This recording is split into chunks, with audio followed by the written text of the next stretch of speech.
Hey, what's up, everyone? We are the Uncanny JMen, and we're back today to discuss episode 3 of Miss Marvel that has just come out. Halfway through the season already. Yes, but it was an intense midway point right here. We had quite a bit happening in this episode. Yeah, I think I wrote down more than any of the other episodes for me to talk about. So I'm ready. And let's jump right in. Well, I've got everything in the order it shows up in the show. And I had some additional thoughts. I wrote them where they went in the show. So I'll start right from the very first scene we get, which is the past, which would be, it was 1940 something, I believe. I believe it was 1942. 1942, occupied India in 1942. So 80 years ago. Yeah. And so we see the clandestines people same age, or like looking the same age. So we find out that they do not age. But what I found, two things in that scene. First of all, we get to see the great aunt person, the grandmother's sister, or whoever the person is that's part of the clandestines that's related to Kamala. But so that's cool. But great grandmother, I think it's her great grandmother. Great grandmother, yes. Yeah. But the two things is, one, the bangle was found on a blue hand. Yes. Which, I noticed that as well. Two possibilities there. I know that we're used to being like, oh, blue hand Kree. Mm-hmm. But also I know that jinns a lot of times are portrayed or depicted as being blue as well. So it could just be like a jinn form look that we haven't seen. Yeah. The other thing is that they give us like a above head shot of that temple they're in, and there's the 10 rings. Oh, symbol for the 10 rings is in that temple. Interesting. Which we know that the 10 rings were a global hidden power. Mm-hmm. So they reached far all over the world. So maybe they just reached here as well. But it definitely was part of the temple, was a 10 rings style, like it had that emblem. And we find a powerful artifact that has like cosmic origins and powers as well. Glows, 10 rings, bangle. I mean, the rings are even worn on the arms. I'm not saying they're the same thing, but maybe they're part of the same technologies, like a same alien species technologies. Yeah, this definitely seems like the more recent movies and TV shows, the idea of like powerful relics seems to be a much bigger key to whatever this is, wherever this is all going. So yeah, the bangle, the 10 rings, definitely some connection there. There's something. I mean, they don't put things in. I mean, most of the time they don't put things in unless it means something. And it was only a week ago, I believe, that we heard some news from, I'm blanking on his name, the executive producer for all the MCU stuff. Kevin Feige? Kevin Feige. I don't know why I blanked on his name, but like it was just a week ago that Kevin Feige was like, oh yeah, over the next month or so, you find out a lot more about the direction we're going with the MCU. He's like, I thought it was pretty obvious so far, but you'll definitely get a grip on it by then. And I'm like, okay, maybe something like end credits, Miss Marvel, we're gonna see some big thing, the season finale, but maybe it has to do with the bangle, Shang-Chi, Miss Marvel, Captain Marvel, everyone all together. Who knows? They could do anything. Yeah, I don't know, but it could be something along the lines of that whole interdimensional thing too. We have the timelines, we have the different dimensions have all been clashing throughout. And we do know in this episode, we find out that the clandestines want to go home. Well, clearly it's somewhere else, some other dimension that they're trying to get to.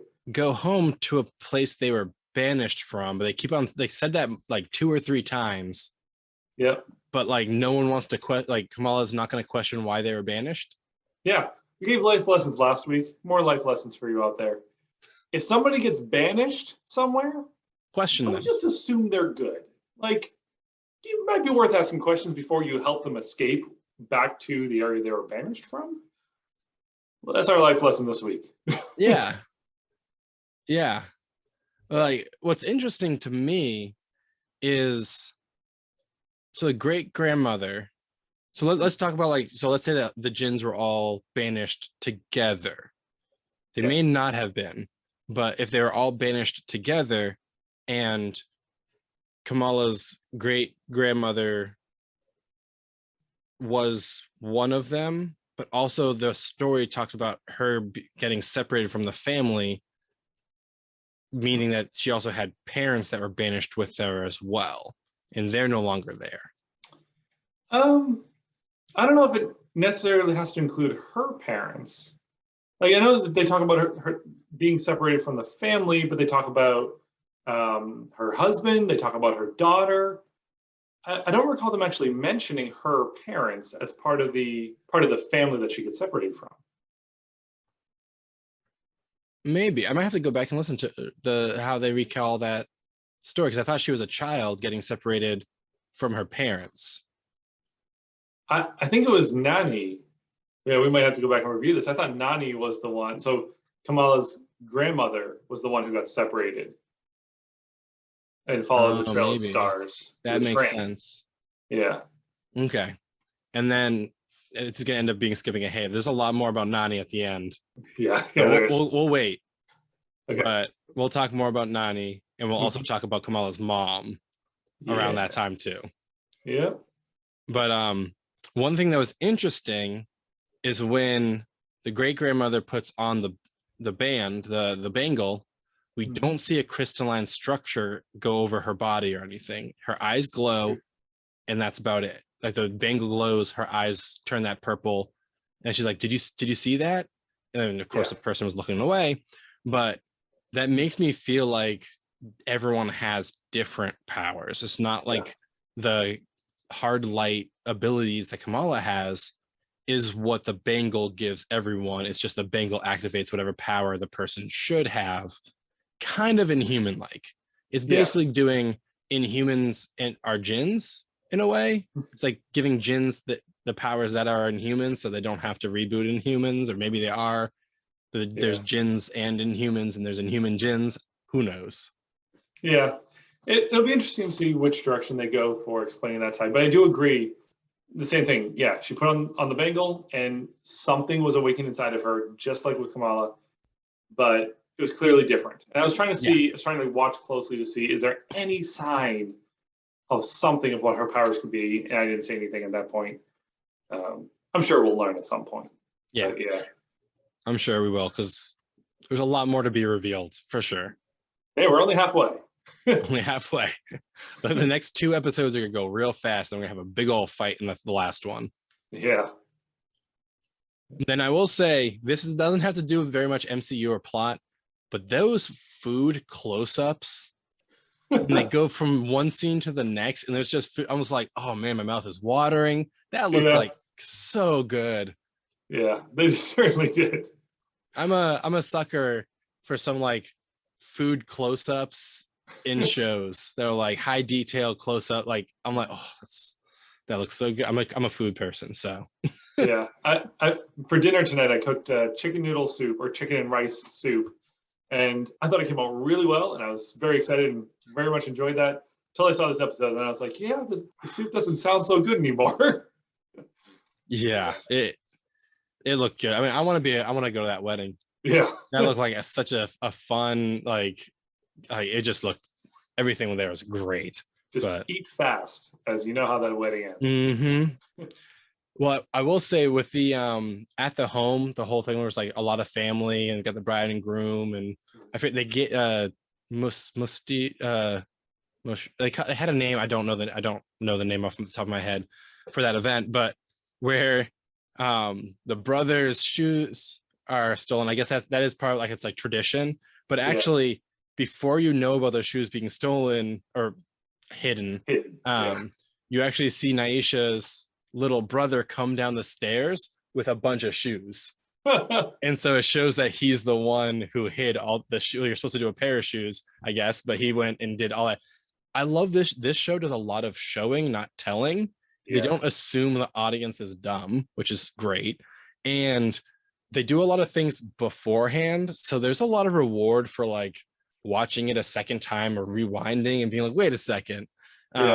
I'm loving those details. Yeah, me too. So many parts of the show, they're just nailing everything.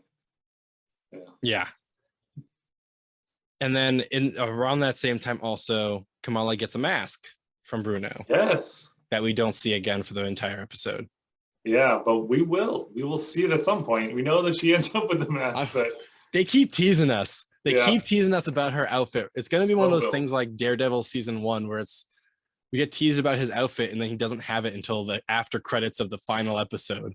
She's not going to be like, they keep on giving like, oh, you dropped your scarf. Here's your scarf again. You've got a scarf. They keep teasing us with this scarf and she's not wearing it. It's like a signature thing from her outfit in the comics. They keep teasing us and now they're going to do the same thing with a mask. Yeah. I love it. Yeah. And then also we get Sheikh Abdullah talking to Kamala outside. Do you think he knows? I mean, honestly, I feel like everyone should know. Like the moment they talk with her about any topic, they should be able to figure it out. She's so vague, but like hinting at it. Like, so this person, what do you think they should do? Hypothetically, if this person was to try to show people they are good, how should that person do it? It's like, he knows. He knows. Yeah. I mean, I don't know. I don't think they're going to have any sort of thing where like it shows that he knows, but they might have him like discreetly protect her from the DOD later, or DODC later. Not the Department of Defense, Department of Damage Control. Which, speaking of them showing up to the mosque, disrespectfully wearing the shoes inside, Miss Agent flashing her, walking in, flashing her badge and being very dominant. It's definitely showing she's not a good guy. Yeah. But I think we discussed it previously that DODC seems to have two faces to it. There's her being kind of a bad guy, and there's the other guy who seems like he's not really a bad guy. He's trying to do the job right. Yeah. But has to consider the fact that there are maybe some problematic parts of the DODC that he has to work around too. Yeah, they made him the first face we see for the Department of Damage Control, or like the first primary face. He was big early on, but it seems like they're shifting towards her. I feel like they're probably doing that so that later on he could then pop back in and help Kamala or help in some way. I still believe that he is going to has some role that is not fully on board with the DODC. Yeah.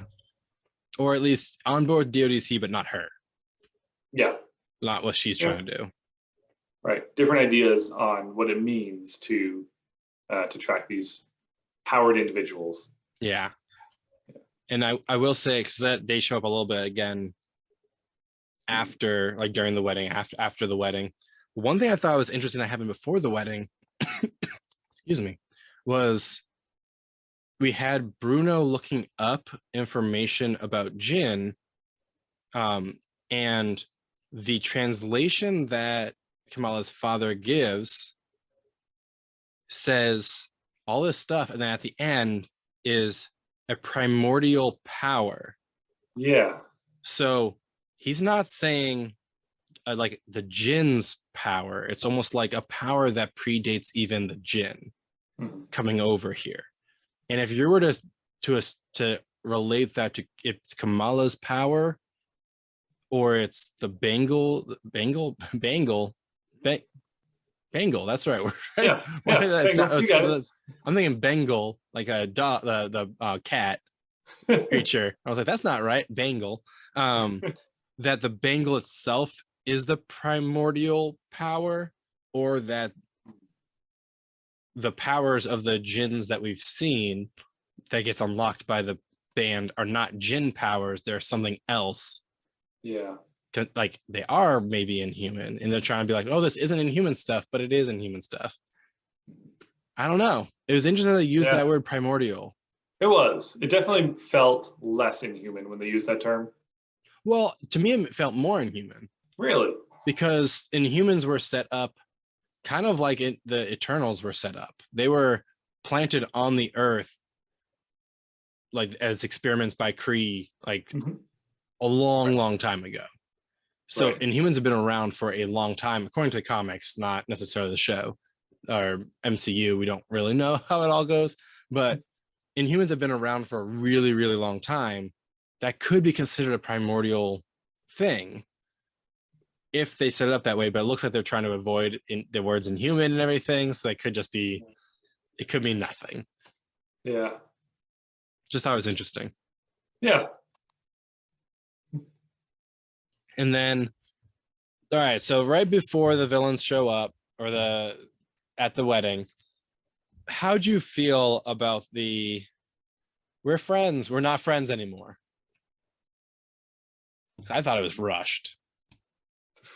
From who was that? The villains were like, so like the jinns who are like, yeah, we protected you, like we want you to help us, we're all friends here. And then she's like, I just might need a little bit of time, and they're like, kill her and take the bangle. I felt that felt rushed to me personally. Yeah. So I definitely agree. When they showed up in the episode and they were offering to help, I'm like, okay, they are clearly going to be villains in this show. They're clearly going to be bad.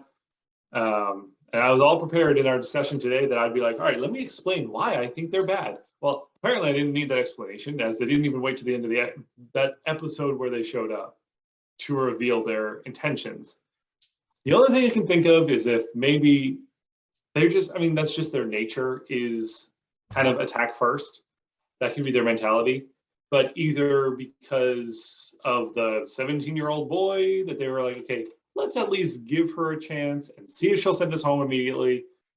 But then they're like, you know what? We don't want to wait. We have this power. We can just take it. Yeah. At one point, they say that they don't have time to wait, as if something is happening or about to happen that they have to leave before that thing happens. Yeah. What that is, they don't tell us, so it feels very quick. But if we find out later why they have to act so quickly, and we're like, oh, if she'll help us, then fine. But if she's not going to help us, we can't wait. If we know the reason, it would make it feel less rushed and give us like the answers we need. But as of right now, we don't know that why. It just felt like they were like, I mean, it's been 80 years that they've seen since they've seen the bangle, because they haven't seen her since that day where they found the bangle. So they finally found the way to get home. The great grandmother goes, they separate, and they never see her again. So 80 years goes by. They finally find the bangle again, and they're like, we can't wait another day. I know it might be like, okay, we finally find it. We can't let it get out of our hands again. We might lose it for another 80 years. That could be the motivation. Or it could just be something else that we're not knowing yet. But it's just, it felt a little rushed to me, but maybe that's because it's only 6 episodes in this series. Yeah, you might have felt the need to rush. This is just something that I just thought of. I don't know that this would necessarily be it because the way the rest of the episode went. But I'm wondering if, all right, so we know that they are not aging, but we can tell Nani did age. She's pretty old. She's she looks like a normal grandmother's age. Kamala's mother is clearly aging. So the offspring, the descendants, clearly do age normally, or like a normal human would. So I'm wondering if it could be panic on their side, because one of them had a kid. He's 17 years old now. He's aging. Maybe there's a certain threshold. Maybe you have to do something by the age of 18 to have that everlasting power to stop the aging. Thought. And so maybe the mother's like, we have to get you there. Yeah, that's an It might interesting not be. thought. They seemed very welcome to the idea of fighting him and just beating him down. So I don't know if it's just a tough love type of thing, or they're like, we know you have it in you to withstand this beating, and throwing you off like down to a floor below and slamming you into the ground. I don't know. It seemed like a little bit of a complicated relationship there, but he's the only thing I could think of as to why they might be like, all right, 80 years, we can wait, but now we can't. Because he wasn't there for the whole 80 years. Very true. That's a good point. Be curious to see if they reveal that in the coming episode or two. Yeah. Before the villains show up, I just want to say a little bit about the wedding, because we have that text message thing where the villains, we find out the really villains, and then it goes back to the wedding, and we see again Naisha's little brother. He gets all the coolest like little Easter egg fun parts. is there in the little Hulk outfit dancing in that at the wedding, and I'm like, man, this kid gets all the cool stuff. Like he stole all the shoes. He gets that little part there. He shows up in the little Hulk outfit for the wedding. I just thought that was cute. Yeah. And then villains show up, and we have the fire alarm being pulled. And then I love the quote, "I gotta grab the money," from the brother who's like just previously talking about how he doesn't have money. And there was a lot of parts in this episode that were like empowering, trying to get Kamala to do the right thing, but without anyone actually talking to Kamala basically about it. There's a knee scrape with the mom being like, family is important. There was the talk about the money being like, the money doesn't matter. You're someone who's passionate, family. They keep on being these things, trying to reiterate to her that she's going to be doing the right thing. Yeah. What her character, like really solidifying her motivations as a hero. So I love that. But I love that. Yeah. I got to grab the money. And then I think that may be slightly beating my second favorite quote, which was, it's not really a quote like out of context would make sense, but when they're fighting and go into the kitchen, and the kitchen's just like, no, we're still doing everything like normal. Who cares if there's a fire in this place? If we stop, this food's going to be bad. So they're just doing their stuff while the fire alarm's going off, until one person gets punched out. And the person's like, absolutely not. And just leaves. And everyone leaves at that point. I was like, that's the most realistic I've seen on any show, where they're like, no, we're doing our own thing. One person gets punched. Superheroes exist. We're out of here. Yeah. We live in a world where a fight starts, you got to flee because you never know what's going to happen. Yeah. But I will point out, during the fight, they have these cool weapons, but none of them have powers. Right. Because none of them put the bangle on it. Apparently they need some way to draw the powers out. They didn't get that. Yeah. So that gives her the advantage.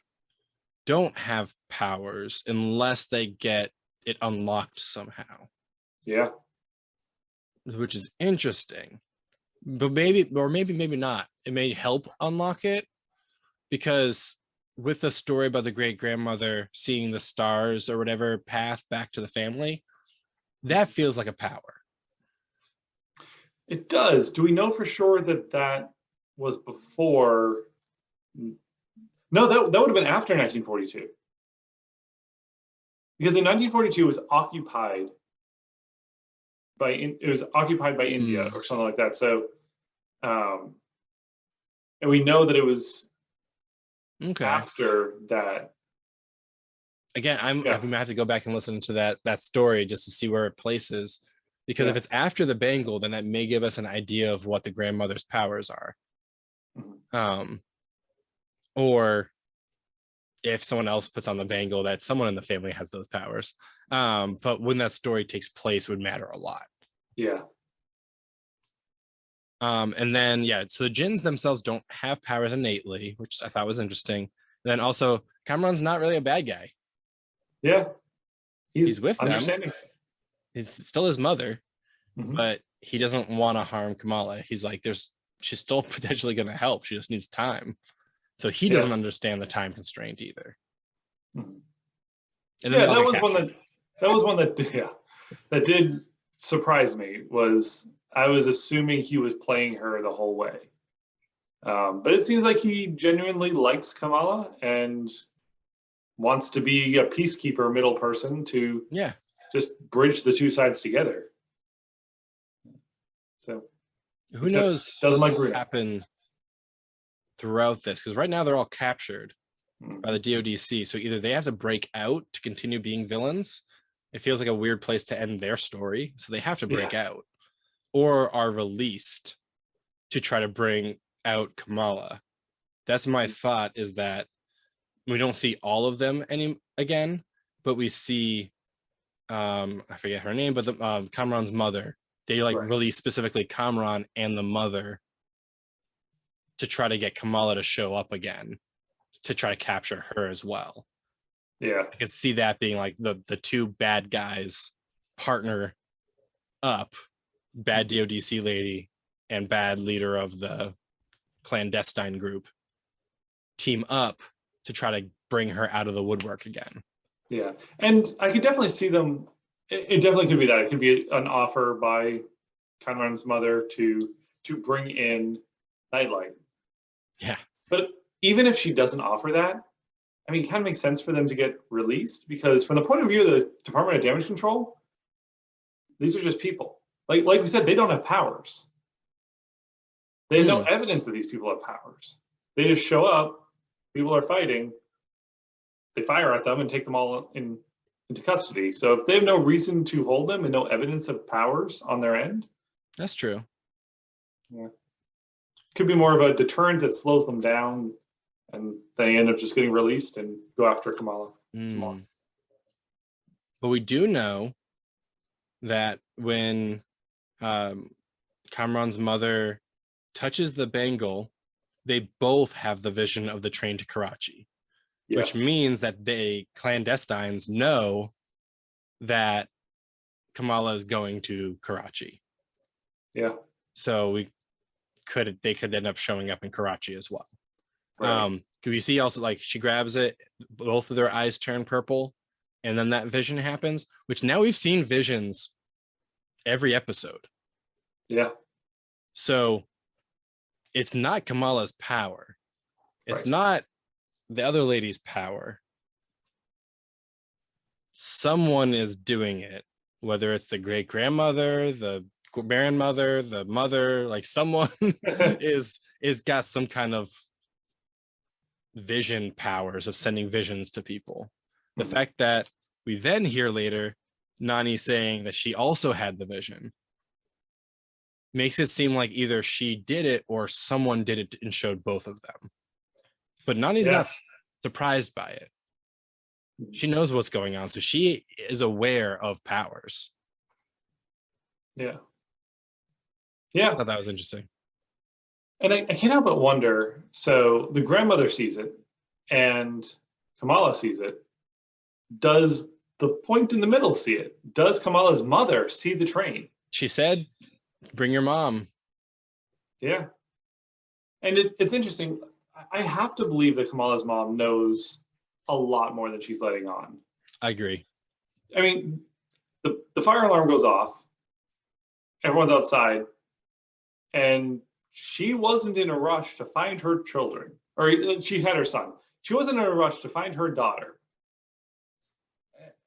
I don't know. I mean, until she saw Bruno, and then she was asking about where Kamala was. So maybe she just thought Kamala was with Bruno. But whatever Bruno said, it gave them the idea of, okay, we're just going to head home. This place, the fire alarm's going off. We don't know where our daughter is right now. We're just going to head home. I don't know. That seemed a little out of left field, and then wouldn't make sense in a realistic situation unless there was something more there. And then to just be kind of disappointed when she's like, the people I was with got arrested, but I can't tell you anything. And they're just like, yeah. All right. All right. So you pulled the fire alarm. You met up with some people after getting everyone out of the building, and they got arrested. And you won't tell us. Yeah. Yeah. The mom's a little suspicious. Yeah. And the way she's always acted towards her family history, the bangle, how fast she put together food to go. Yeah. Powers, maybe. Maybe. Yeah, I definitely think Kamala, her mom, and her grandmother, there's going to be some scene about them all talking about their family history and powers and how they all know about it. Mhm. It's gotta happen. Yeah. Which means that another person will know Kamala has abilities. So Bruno knows now. Nakia knows. Yeah. Oh, Because she thank saw. goodness.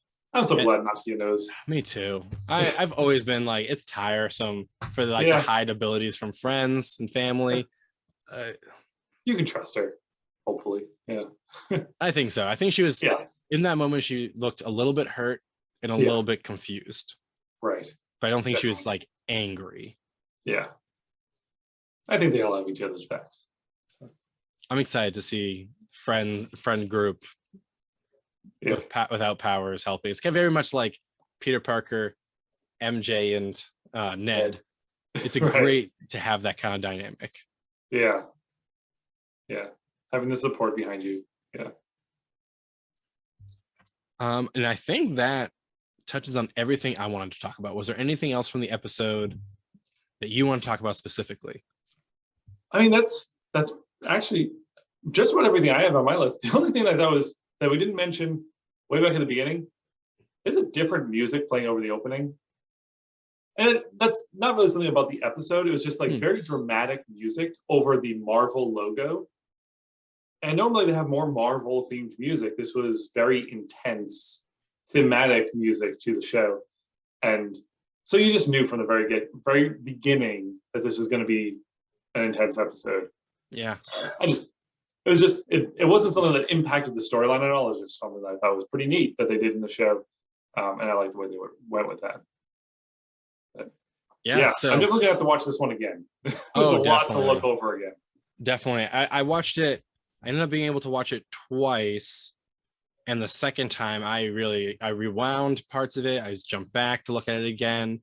There are things where I was like, okay, slow that down. So I went into a little bit further into this one because there was just so much going on. Other ones I was like, okay, they're kind of progressing. I thought this one went a mile a minute for me. Yeah. So, final thoughts on this episode. Oh, it was great. I loved I like being able to see her not just figuring out that she has powers, not just doing the random heroic acts, but now she has enemies that she has to go up against, and she actually had to fight. She didn't want to. She didn't want to be the fighting hero. She wanted to be hero. She didn't want to be one that fights. And so she was trying to avoid it. She was being completely defensive until Bruno steps in, tries to help her, and they just send him flying. And then she's like, well, I've had enough of this. Yeah. And then stretch arm goes out, and she's just like, all right, now I'm going to fight you guys, and I'm going to be offensive as I need to be. And as soon as she turned offensive, quickly took them out. Oh, yeah. Yeah. So it shows that she has the powers that they only dream of. That's right. One other thing real fast. Go for you it. Mentioned 2 Bengals. Yeah. They couldn't find the second one. So we are seeing a half-powered, potentially, Miss Marvel right now. Yeah, could be. Or it's just once they have 2 Bengals, she's going to blow a hole in the dimensions and who knows. And it could be their way of setting it up for the enemy to get a Bengal. And so it's what Marvel loves to do of 2 people with very similar situations going head to head and having it be an even match. So it could be that the Kenron's mother, we should really figure out what her name is. But Kenron's mother gets a Bengal, gets the second Bengal. They go head to head. Maybe Kamala's gets knocked off, but the power's still there and she's still able to fight. We'll see. But yeah, it was great. Yeah. The show is continuing to stick to that high bar that they set from the very beginning. I'm really enjoying it. What are your thoughts? I think it was great. The only part that was that hang up for me was the 180 of all of a sudden became villains right away. Like, really fast reveal.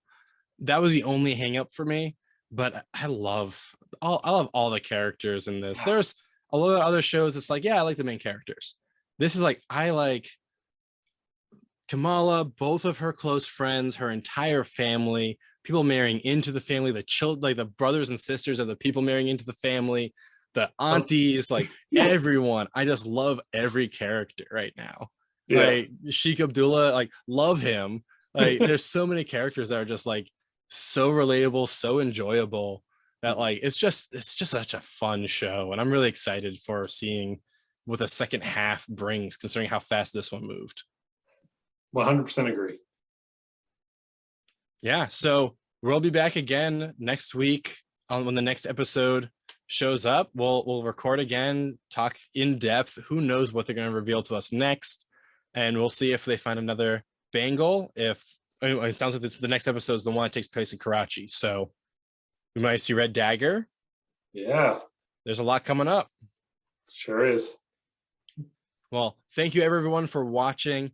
If there's anything that you think we've missed about this episode and you want to discuss it, drop that in the comments below. You can like, subscribe. There's a bell notification so that when we do have this next one next week, you'll get notified and you can come in and listen to it first thing and shoot down any theories we may mention it. Or maybe we'll be proven right on some of these things. So who knows if 10 Rings show back up again, you'll be the first one to hear us talk about it. Yep. Thanks for watching.